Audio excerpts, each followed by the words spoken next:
Your interest in the Avondale City Council meeting. Good evening, everyone. I'd like to call to order the regular meeting of Monday, September 23rd, 2024. Would you all stand for the Pledge of Allegiance led by Cub Scout Pack 91 and a moment of reflection, please. Sir, whenever you're ready.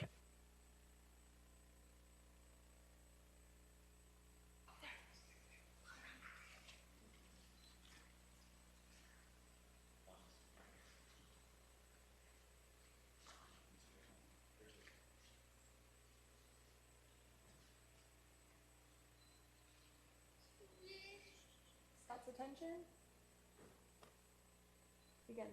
I pledge allegiance to the flag of the United States of America and to the republic for which it stands, one nation, under God, indivisible, with liberty and justice for all.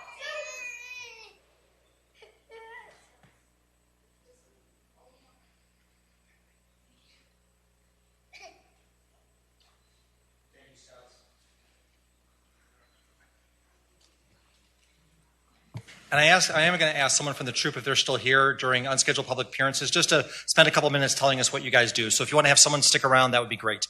You already did. You're good. So thank you for that. Marcella, do you mind? Councilmember Condi. Here. Councilmember Nielsen. Here. Councilmember Solario. Here. Councilmember White. Here. Vice Mayor Pineda. Here. Mayor Weiss. Here. And Councilmember Malone has an excused absence tonight.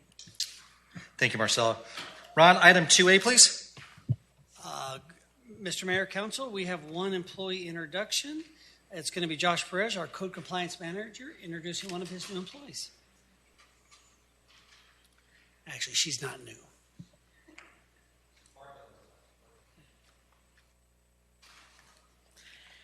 Good evening, Mayor, Vice Mayor, and members of Council. I am proud to introduce Martha Ortiz as our newly promoted Lead Co-Compliance Officer. Martha has dedicated over 3 decades of service to the City of Avondale, 27 specifically in code enforcement. Additionally, she holds a prominent position on the Board of Directors for the Code Enforcement League of Arizona, a position that she's held for 15 years. And she is also a proud alumni of Grand Canyon University, where she has obtained her bachelor's degree in public administration. She also holds multiple certifications through the International Code Council. In her leisure time, she enjoys spending time with her family, particularly her grandchildren. Yeah. And Martha's dedication, her leadership abilities, her experience, and her commitments to the residents of Avondale serve as a shining example, and she will be a wonderful asset to our code compliance team. Thank you. So, Martha, tell us what the new promotion is going to involve, and kind of give us some background on that. On the promotion? Yeah. As far as? Well, you were just promoted. How long ago were you promoted? Oh, just recently. And it started as effective September 16th. Okay. We were talking earlier. I said you've seen a lot of changes in the department. Absolutely. A lot of different councils. Yes. So your department code enforcement go through all the changes to departments that you reported to give this council an idea of those changes. So at the time when I started code enforcement, we had one code officer under the fire department and one zoning enforcement officer, which I held. And then I applied one under the fire department. We got moved over under the fire department. From there, we were there probably, I want to say about 7 years. And then we were transferred under neighborhood and family services. We were there for a very long time. And then we were moved over to development services for 2 years, and now we're under Office of Public Safety. Wow. Yeah, it's a lot of movement, a lot of different buildings, a lot of faces. We're glad you're with us, so thank you very much. Thank you.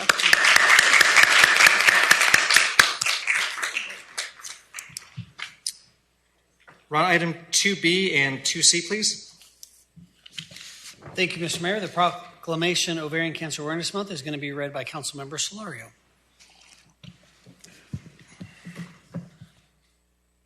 Whereas ovarian cancer is the 5th leading cause of death among women, and the American Cancer Society estimates that in 2023, approximately 19,680 women were diagnosed with ovarian cancer, and 12,740 individuals died from the disease nationwide.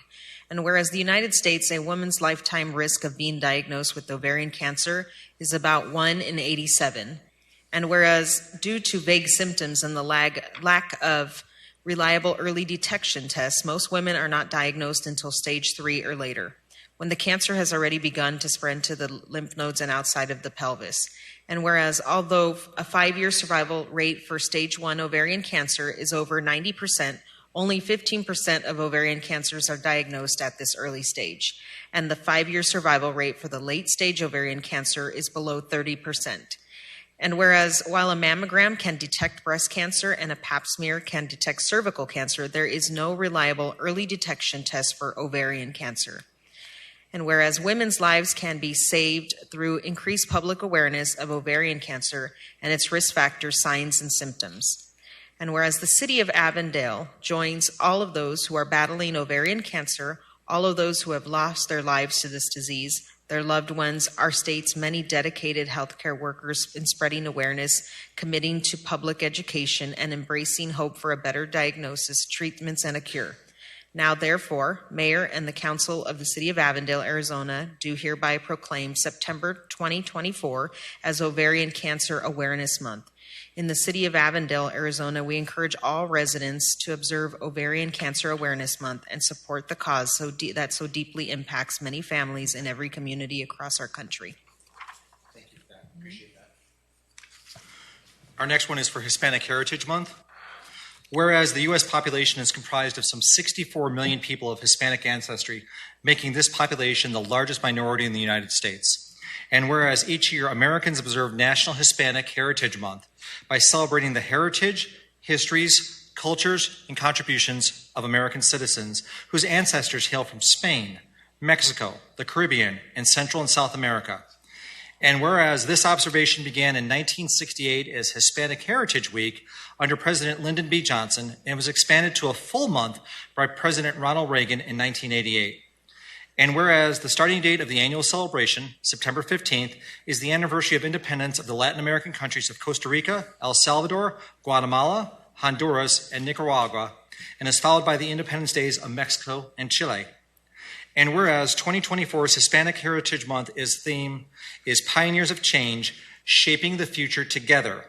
And whereas the cultural, educational, economic, and political influences of Hispanic residents can be appreciated in all aspects of our life, from farm workers organizing for housing and equal wages, to incredible gifted artists, to vibrant businesses, to music and community festivals. And whereas the City of Avondale recognizes Hispanic Heritage Month as an opportunity for Avondale residents to celebrate our freedom, our diversity, and to build upon our tradition of embracing people of all cultures. And now, therefore, the Mayor and Council of the City of Avondale, Arizona, do hereby proclaim September 15th, 2024 through October 15th, 2024 as Hispanic Heritage Month, and encourage all residents to join us in recognition of the impact Hispanic heritage has on Avondale's history and culture. Thank you all.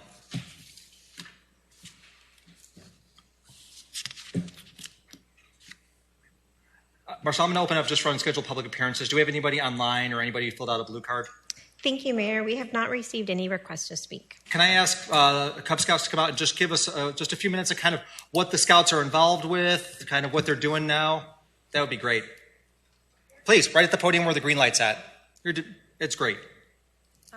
We are PAC 91. We're sponsored with the American... we're PAC 91. We're sponsored by American Legion Post 61 here in Avondale.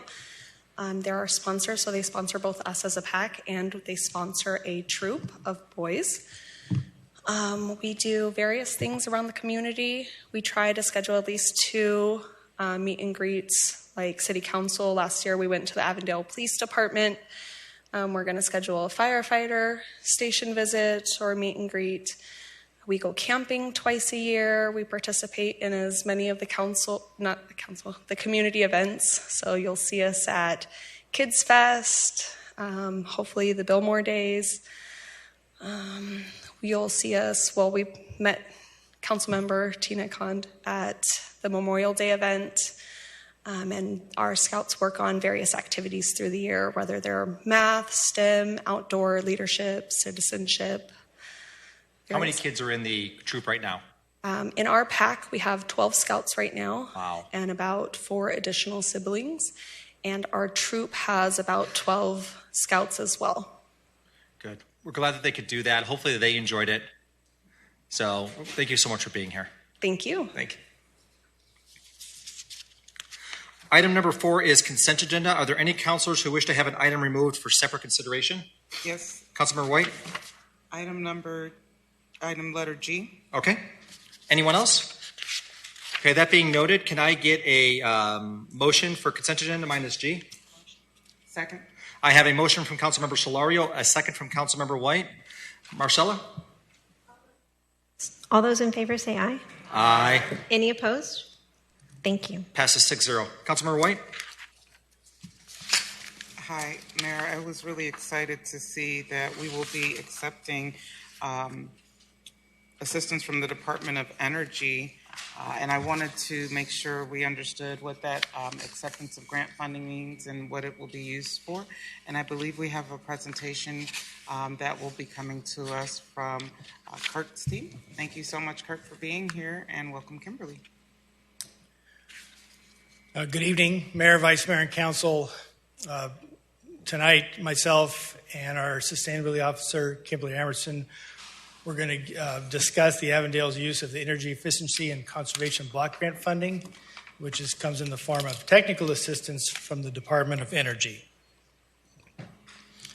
So the Energy Efficiency and Conservation Block Grant Program, or EECBG, is a federal program established through the Bipartisan Infrastructure Law, and it's allocated $550 million nationwide to support local energy initiatives.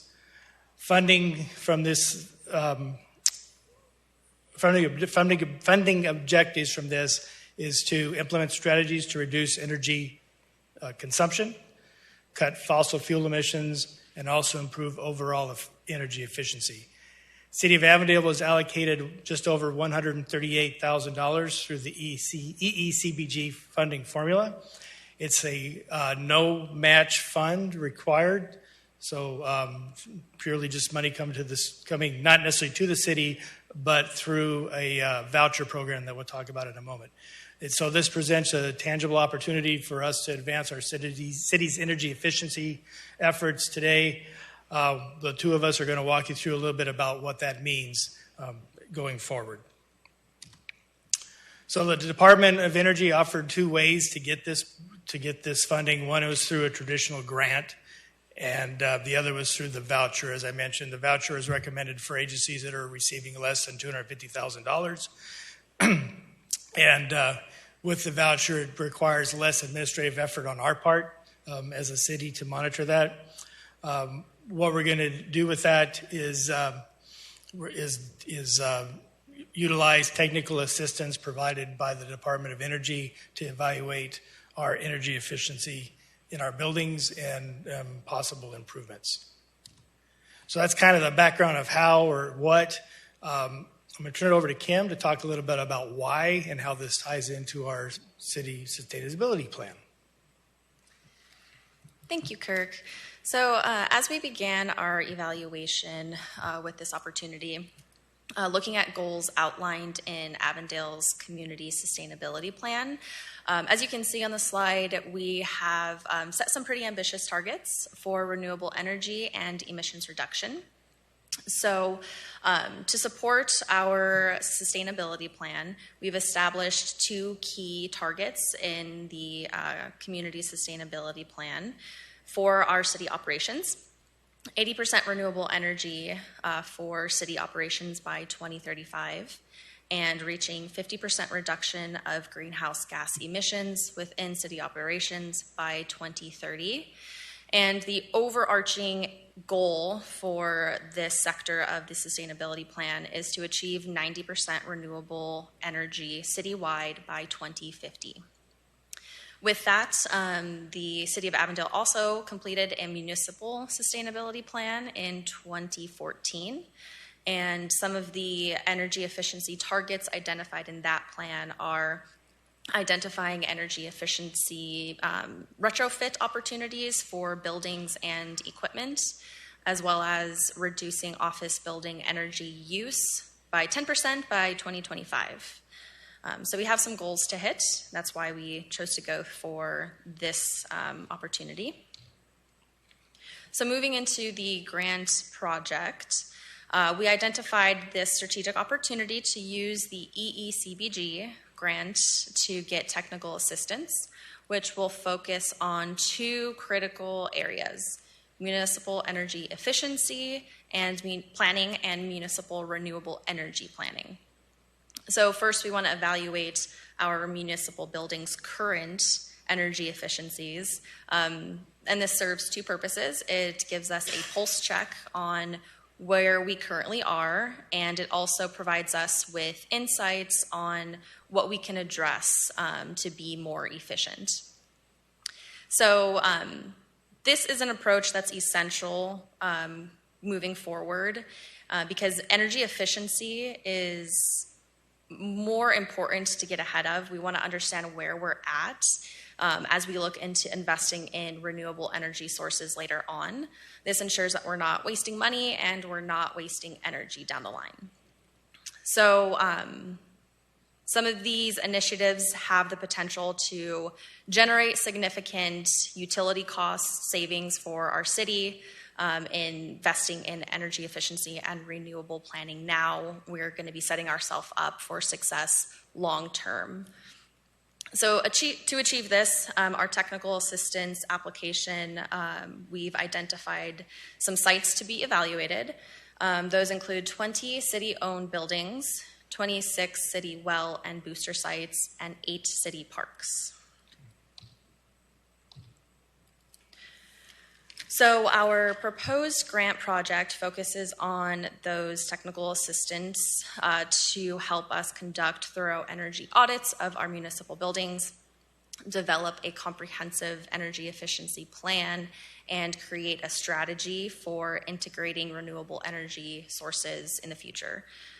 The Department of Energy will be responsible for selecting the technical assistance contractor, and they will be the ones providing the evaluation.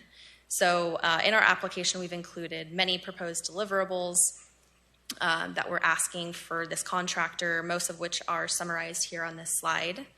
The Department of Energy is currently in the process of selecting a technical assistance administrator who will be overseeing the selection of these contractors.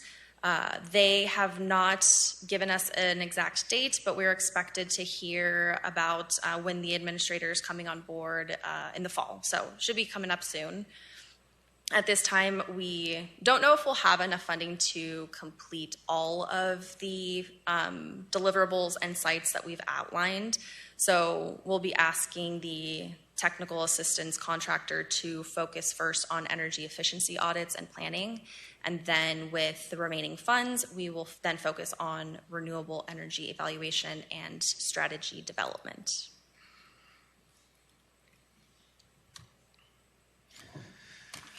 So the technical assistance deliverables being developed also include development of an implementation plan and a multi-year implementation schedule to execute the recommended efficiency upgrades. And it'll also prioritize projects based on factors such as energy savings potential, cost effectiveness, while also taking into consideration our target timeframes in the sustainability plan. We're also requesting a cost analysis, which includes a return on investment. Some information on that so we can use that to help make decisions, prioritize what improvements we would make if we move forward. And then another deliverable we've asked for is identification of potential funding sources, whether it be grants, incentives, or other financing options to implement the recommendations that are set forth in the study. So should council approve the acceptance of the program tonight, we'll be waiting for the Department of Energy to get their technical assistance administrator assigned. And then once that happens, we'll be meeting with them and moving forward with the program. And Kim and I are available to answer questions. And I also want to recognize Catrice Swenson. She was actually the one that put together this package quite a while ago. So kudos to her for getting us a good package that was able to be awarded. So thank you. So I guess when I look at this and I look at our previous sustainability plans and our target goals then, fuel efficiency in our fleet plays a huge role in that. When you talk about reducing carbon emissions by 2050 by, what was the number, 80%? Yes. 80%? Yeah. So what role does the changeover from ICE vehicles to battery powered play in that? And then when I look at the buildings that you're looking at targeting, those are large buildings. So solar is going to play a part in that. And with the cost of solar panels now being really low, does it make sense for us to move faster on this than slower? I know you have to get the technical advisor on board, but kind of give us some idea on how changing out the fleet impacts the goals that you've set forth. Sure. So I'm looking at our 2020 municipal greenhouse gas emissions report that's in the sustainability plan, and I do see that vehicle fleet is 15% of that pie, and the electricity grid is 50% of that pie. So as far as vehicle fleet, we're definitely looking into the future and seeing what's available for swapping out, looking at it strategically to see what fleet vehicles are available in the market and make the most sense as far as operational impact as well. So that's something that we have been recently looking at. We did our fleet assessment study recently, and part of that was kind of looking at what type of vehicles would be most impactful for the city. So it's something that's on our radar as well. I don't know with this specific funding opportunity how that would tie in, but it is something that is on our watch list. And my last question is, when we did this in 2020, battery technology wasn't nearly where it is today. And we've seen the Sierra Estrella battery facility in the southern part of the city. Where does this plan play into battery storage? And will we look for a private institution, a utility for battery storage, or will the city invest in battery storage at some point in the future? Because you've got to be able to capture the solar and the wind at some point. What does that look like? And will that be an update in the future for this council? I think that this funding opportunity is a great opportunity to kind of get those answers in the future. I don't know what that looks like That's at this time, but I think that this would be the perfect opportunity to have the technical assistance available to really give us those answers moving forward. And I look at this as an issue that can be a regional issue. So we could work with other municipalities on this for storage and work that way instead of trying to go it alone, because I think that makes a lot of sense. But again, the technical advisor, my hope is that they're on board by fall of 24, but we're in the fall of 24. And the longer they delay, the longer this program gets delayed. So, Max, any thoughts on this? Thank you so much. Awesome presentation. I think what I was looking at through the presentation, and we talked about the goals. I forgot what slide the goals were on. It probably reflected the 2022 sustainability plan. Do we know what percentage of goal we're at right now? I know these goals might have been set, and I might be mistaken. We started setting goals. Yes. 14. How are we looking as we shift over? So thank you for the question. I think that since the municipal sustainability plan was put in place, the community sustainability plan was the next kind of audit that they did, and that was still a few years ago. 2020 was the baseline, so that's 4 years ago. So that's also why this grant is essential, is it will give us a clearer look, and it'll be an indicator of where we're at now. Because, years go by and things change, so this will be the perfect opportunity to get those answers for you so we can really identify where we're at and what we need to do moving forward. Thank you. I know my original employer taught me what measure gets attended to. So I'm just looking at the fact you want to do an energy audit, which sounds like something we would probably want to make a routine. What does an energy audit look like? And is that something that we could house internally going forward, thinking that we have a strong internal audit process? Even if that's an audit, and I'll speak and then you can answer, even if that's an audit that we would have to kind of, for lack of better terms, contract out, because, our auditor audits, but we need to look at that ongoing. Is that something that this funding will help us see? One, we'll do that energy audit, and then two, we can set up a cadence on when we will continue that process in perpetuity?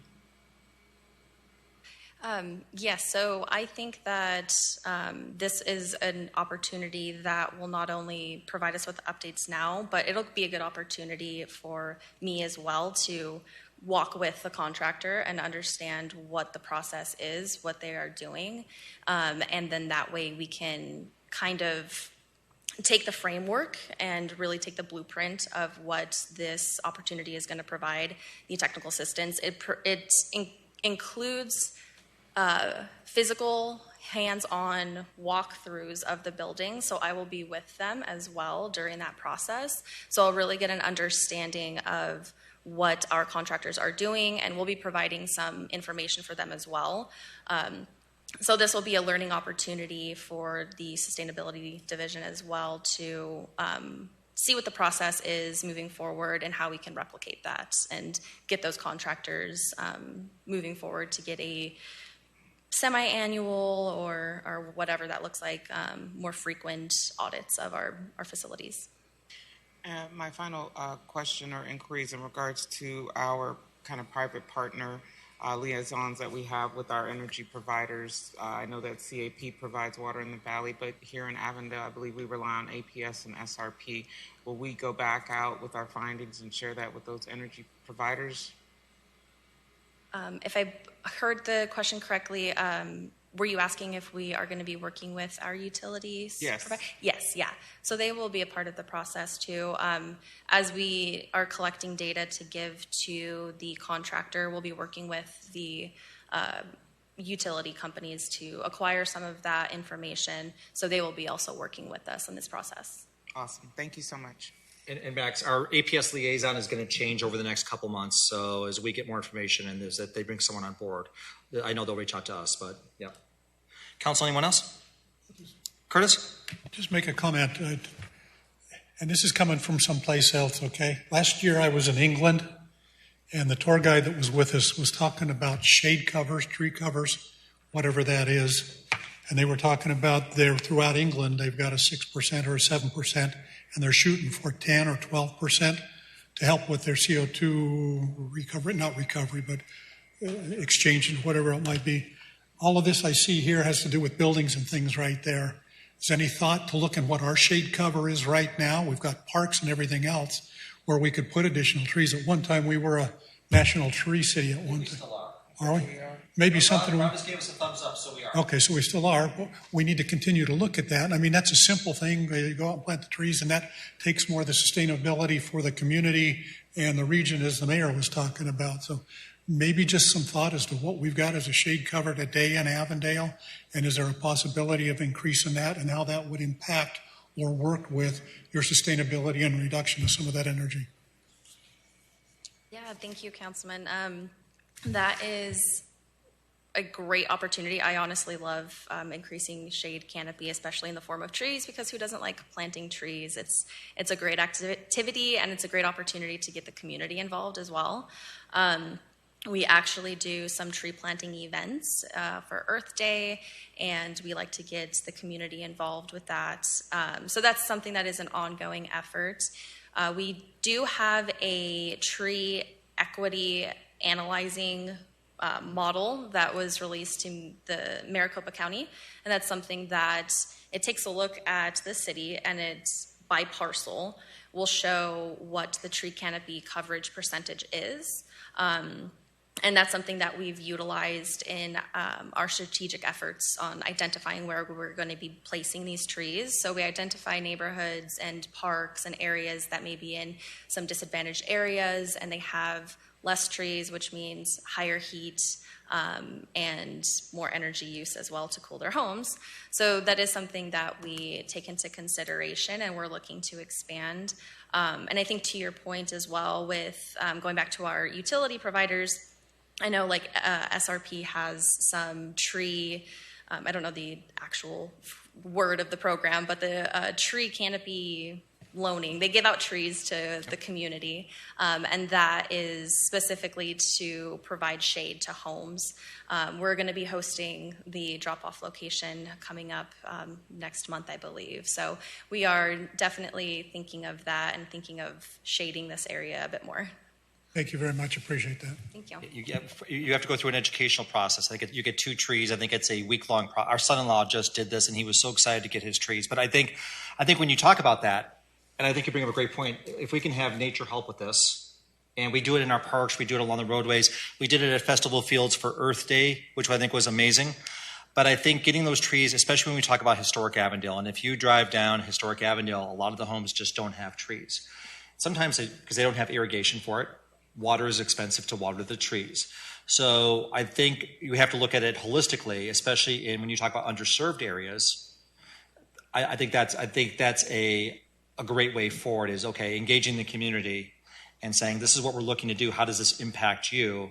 And how do we help you achieve what we're trying to achieve? So I won't be on council when we get the next update, but I'm really excited about what you guys are doing on this. So congratulations. Thank you. Max, do you mind making the motion on this? Yes, I move. Oh, I'm sorry, Vice Mayor? I just had a quick question.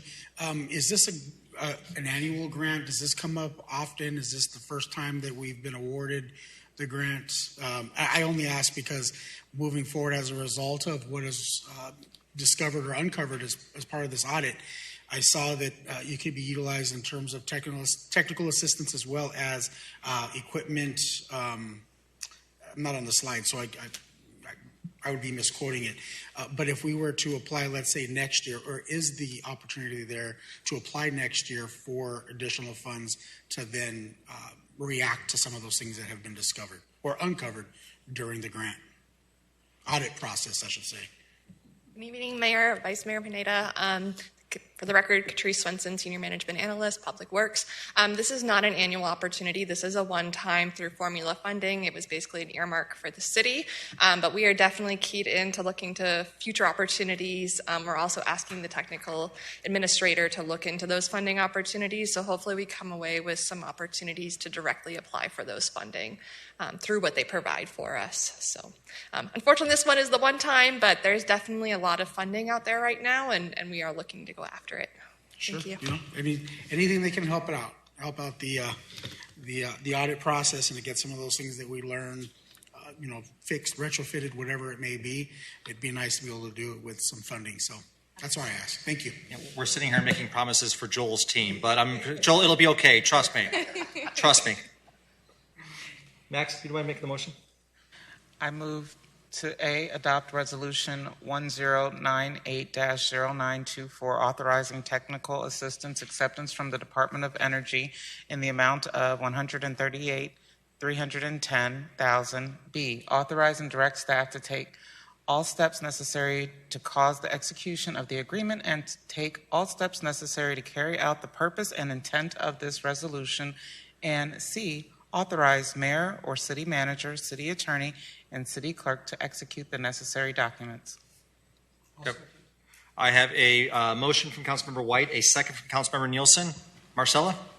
Thank you, Mayor. I'll do a roll call vote. Councilmember Condi? Aye. Councilmember Nielsen? Aye. Councilmember Solario? Aye. Councilmember White? Aye. Vice Mayor Pineda? Aye. Mayor Weiss? Aye. Thank you, Council. Passes 6-0.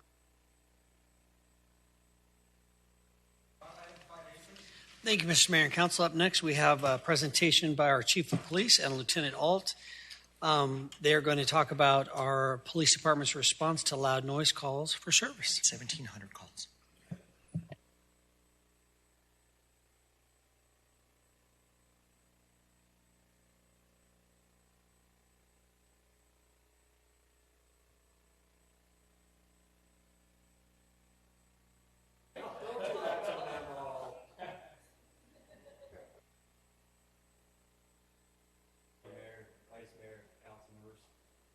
Lieutenant Thomas Alt. I'm one of our patrol lieutenants, currently assigned to our day shift. And LT, is that mic on? There you go. Technical difficulties. I'll start over. Good morning, or sorry, good evening. Good evening, my Mayor, Vice Mayor, Council members. My name is Lieutenant Thomas Alt. I am one of our patrol lieutenants currently assigned to our day shift in Litchfield Park. This evening, I have come to present the department's response to loud noise or loud party calls for service. The loud noise calls for service warnings versus citations, what they look like, and we're going to review some stats from the years. To us, a loud noise disturbance call for service is a loud party, loud music, loud noises coming from a residence. This does not include animal noise, as that comes in or is generated as a different type of call for service. And so what does an initial response process look like? The dispatch will receive a call for service, which our officers are dispatched to. This call for service can be initiated by an anonymous person, a resident, just about anybody that would call to make that complaint. And so officers will have addresses that they can respond to, or sometimes it's just a location. Example would be like 107th and McDowell, loud noise. And so officers will respond to these calls for service, a lot of times without a exact location, but what they are doing is they're looking to determine in their investigation, what is that loud noise? Is it, what time of day is it? How many callers have we had on this particular call? How loud is the noise? How far can it be heard from? Is this a repeat offense? And so in those situations where officers do have an address, they are able to look up a history of a residence to see if there were previous noise complaints made. But ultimately what they're trying to determine is what they're being dispatched to reasonable. And so for us, what does a warning versus citation look like? And so when officers respond to a call, their first step is to identify who the responsible party is for making the noise, if they deem that there was some type of loud noise. What a loud noise example that I will give is, let's say you go to a neighborhood and there's a loud party, live band. It can be heard from like 5-6 houses away or a whole nother neighborhood away. That would be something where we would say, hey, this is unreasonable. Maybe it's super late at night, 1, 2 o'clock in the morning, and you can hear, just the thumping of the noise. And so they'll try to determine who that responsible person is for making that noise. In our policy, the first contact would be giving the person a warning. We want to educate our citizens. A lot of our calls for service, this may be a first time somebody's ever met the police or a first time that we've been called for a noise in this particular location. So we want to educate our citizens and make sure they understand that they could be cited under a disorderly conduct statute through the Arizona Revised Statutes or our city code for a noise violation. If there are subsequent calls for service, or maybe this is a situation where there's a warranted citation right from the get-go, which I'll give you an example in a second, or it's a house that is a continuous problem, officers can cite the violator or the responsible party for either one of those disorderly conduct or the city code for the noise disturbance. And so an example of something that would be, where an officer would respond and would write a citation right away would be, it's a very large house party with 300-400 plus people. It's causing a disturbance to the neighborhood. There's cars parked everywhere. People can't get to their homes. There's trash. That has created chaos for that particular neighborhood, and something that an officer would try to handle or find that responsible party for that noise that night so that we can make it cease to continue. And so for the fiscal year 2023, the Avondale Police Department responded to 1,691 loud noise calls for service. Out of those loud noise calls for service, officers took 879 police reports, where 11 citizens were cited for the noise violation. Out of 809 calls for service, noise was either not located, we referred that call to another agency as it was in their jurisdiction, or the call was canceled prior to us arriving on scene. And so for fiscal year 2024, we did see a reduction in noise complaints. We did take 1,626 loud calls. We took 876 police reports where 19 citizens were cited for that noise violation. 743 of those calls for service, officers were unable to locate any noise. We referred it to another agency due to it being a different jurisdiction, or the call was canceled. And so I'd like to kind of move into what does that look for our citizens. So show a graph on days of the week. As you can see, based on the graph on the days of the week, It's no surprise Saturdays and Sundays are the days where we get all of our calls for service. And so this looks at fiscal year 2024. Out of those 1629 calls for service, you can see Sundays and Saturdays are a high call volume. And what we attribute that to is most citizens have their days off on Saturdays and Sundays. Most of the family get-togethers, that type of stuff occurs over people's weekends. And so what does that look like for just your day? Well, hours of the week, you can see that most people are in working or out and about running errands, going to Costco, that type of stuff during the day. So you don't start to see that spike in noise complaints until around 8 o'clock at night, and then it slowly graduates up till it starts to dissipate 2, 3 in the morning. Typically, that'd be when most people would be, laying their heads to rest, going to sleep, that type of stuff. So we would see that.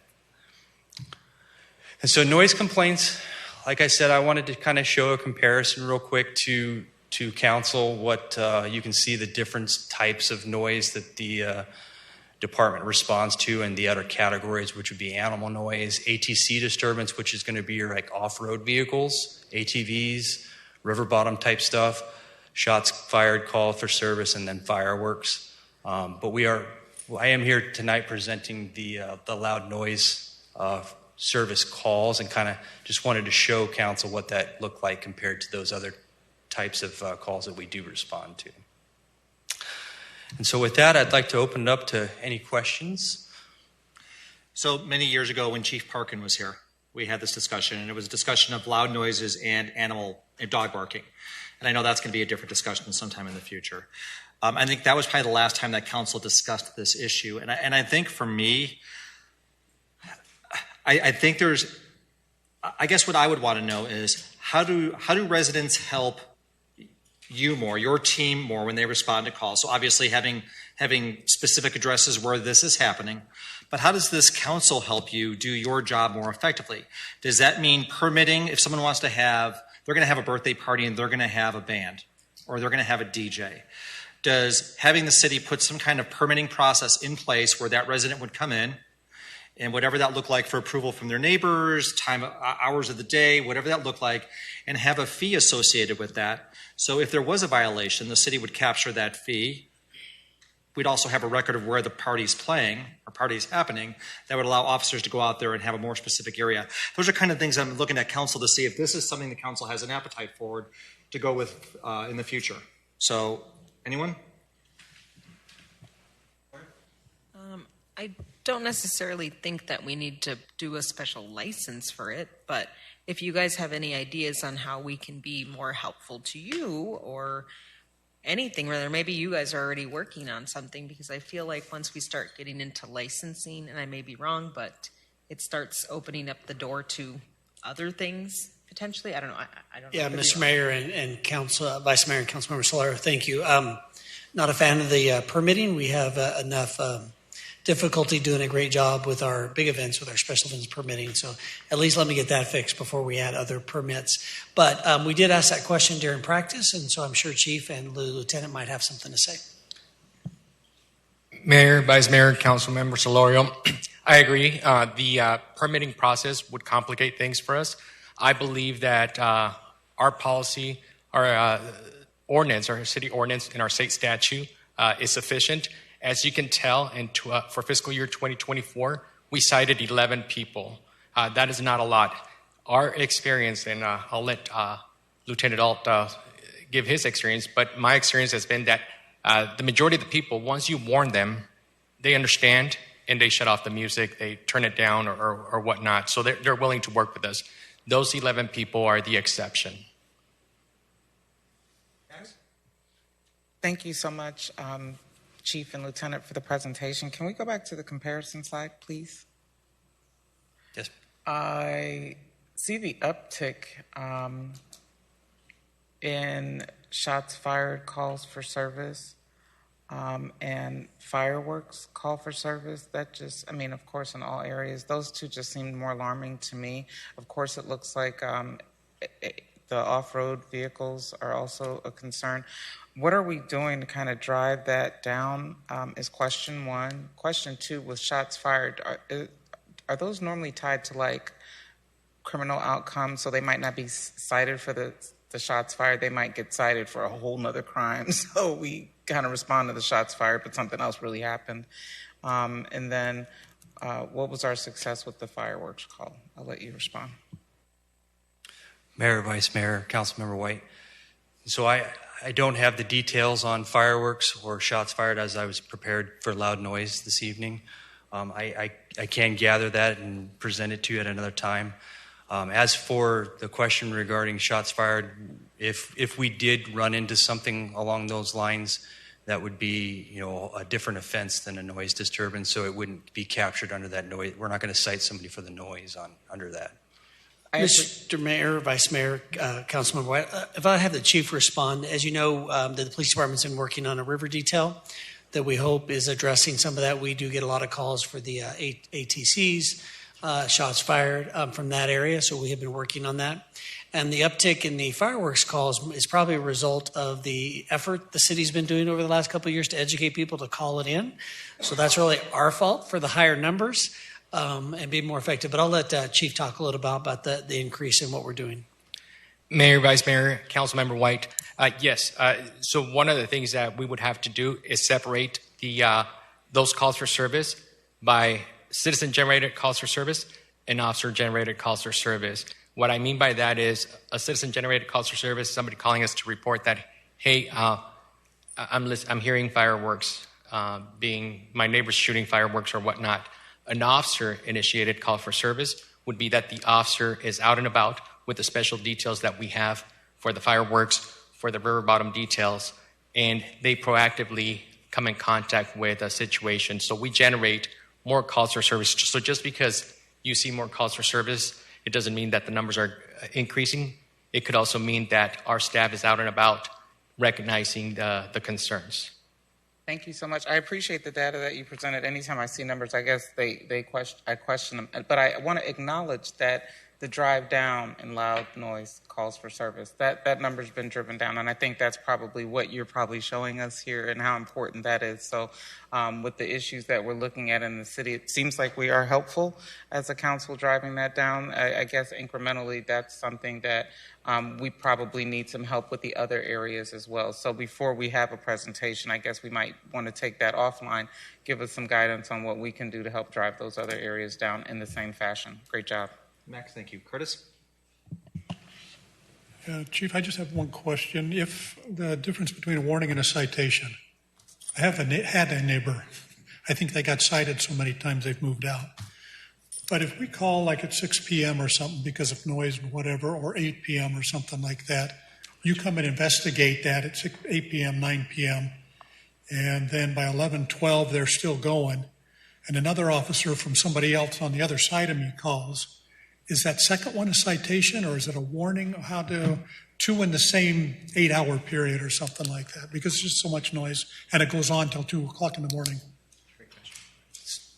Mayor, Vice Mayor, Councilmember Nielsen. So our officers' practice is when they respond to a call and they make contact with that responsible party, they should be because they're making contact with a person, they should be documenting that under what we call as a field card. And so it should have all that information to help assist other officers in, let's say a different beat officer ends up coming for an additional call, and they can see that, hey, this person was already warned at that time. And then that officer, if that noise is still raised up when they arrived on scene or is deemed unreasonable by that second officer, then they should be writing that citation. Okay, thank you. The other is just a comment on maybe outreach. I know, again, some of my neighbors are afraid to call. We've given them out, the non-emergency number in the past. But I know the big billboard down there, Littleton corner right there, they have one of the things that flip around there with the non-emergency number. I don't know, Ron, if we do that on ours, for the 4th of July and New Year's, just the numbers available so people can call. And yes, that you're going to get more calls, but at least they then may feel a little bit more comfortable to do it because the number's right there. Mayor, Vice Mayor, Council, and Councilmember Nielsen, that's one question that I'm asked on a regular basis, or when I'm talking to residents. They're like, hey, we're dealing with this. It's a minor issue. I don't want to bother the police. We tell our residents, bother us. That's why we're here. We are here not only to address, not only to protect and serve, but also to improve the quality of life of our residents. You're not bothering us. This is our job. If someone has a loud party, we'll be more than happy to go and educate that person having that party. Thank you. Thanks, Curtis. Tina? Thank you, Mayor. Thank you for the presentation. I have a question because I've seen people reference there's a quiet time. So is there specific hours? Like say, I know in property management, we ask folks to turn the music down after 9 and before 7 a.m. Is that something that we have in our city? So Mayor, Vice Mayor, Councilmember Condi, so the city does not have a specific time limit. There are times for like construction, but regarding like loud parties, if somebody was calling at noon saying, hey, my neighbor is having an entire band over and it's, causing me issues with sleeping, that would be something that we would take case by case. Thank you. Vice Mayor? Thank you. No question, just more of a comment because I appreciated what Lieutenant Alt mentioned in regards to the potential that it may be the first time you've ever interacted with the resident. And if their first time is with an officer who is there and has intention of providing education, then it just provides that ultimate customer service experience. And so I just caught that comment. I just wanted to make sure that I acknowledged that I heard that, and it sounds like it's intentional. And I would believe that for our residents, even in a situation like this, who aren't aware, the simple fact of an officer being there and instead of making the situation worse or intense is really there just to educate. And I think our community is best served that way. So I appreciated that comment. Thank you. Thank you, Vice Mayor. I'm not a big fan of the permitting process. My thought on that is, does it make your job easier to identify a home? When I looked at the numbers from 2024 and there was 19 citations issued, I think was the number, my initial response is, wow, that's really low for 1,626 calls. But then you put it into perspective and say, those are the 19 who were the bad actors, who were the ones that really had to be fined. The other people were cooperative in their response. I think the education process plays an important role in that because we have so many new residents that are coming in, and you don't want to drop the hammer on residents. You want to educate them. You want them to understand because maybe they came from different communities that didn't have the same rules that we do. I would be interested going forward on follow-up information on the last 4 parts of this chart and give that update on council. And I think council could probably do it all at one time. Gunshots, fireworks, just get a little bit more explanation on that. But I think we have a neighbor who lives 2 doors down, and they came from an area outside of LA, and they talk about how quiet Avondale is. They can sit in their backyard and it's quiet, and they don't hear a lot of the things that they heard back there. And I think that's a testament to who we are as a community. I think that people genuinely care about the community and they want to be good neighbors. So thank you for all the work that you guys did on this, for compiling all this data. It's impressive. Thank you. Thank you. Thank you. Summary of current events. I would like to just note 2 things. One is Economic Development sent out an email last week through the city manager, and it talked about something that kind of goes unnoticed, and that is median household income for the city. And in 2021, that number was, are we okay, Lisa? Yes. All right, I just want to make sure. That number was $69K, and in 2024, that number is almost $91,000 median household income. The other part that's important that I think you look at is college graduation rates, whether that's an associate, an undergrad, or a grad. And for many years, that hovered in the low 20s. And that number right now is above 30%. And I think that's a testament to efforts from council, but also from leadership and bringing in new job opportunities for residents and really pushing what we do through Estrella Mountain Community College and what we do through the schools.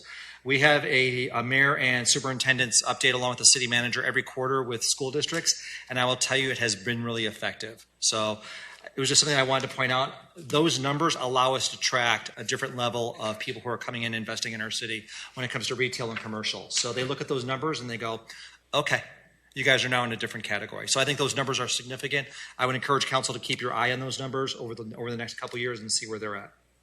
Anything for you? Anyone? Sorry, Max? Thank you so much, Mayor. I just wanted to share that I had the opportunity on Friday, September 13th, to attend the Black Excellence luncheon hosted by Dr. and President Biden in Washington, D.C. at the Rose Garden, and it was a really awesome event.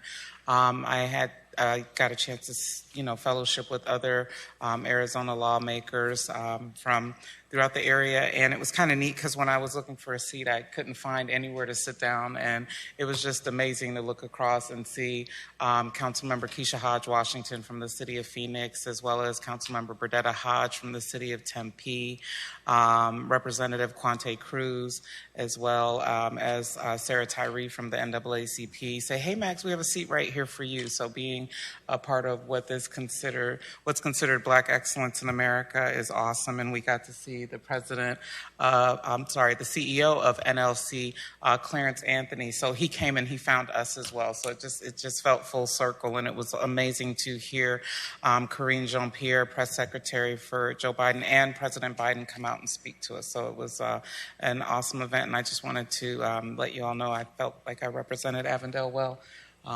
Thank you very much. Anything else? Can I get a motion for adjournment, please? I'll make a motion. I'll second. I have a motion from Vice Mayor, a second from Councilmember Nielsen. Marcella? All those in favor say aye. Aye. Any opposed? Thank you. We are adjourned. Folks, be safe getting home.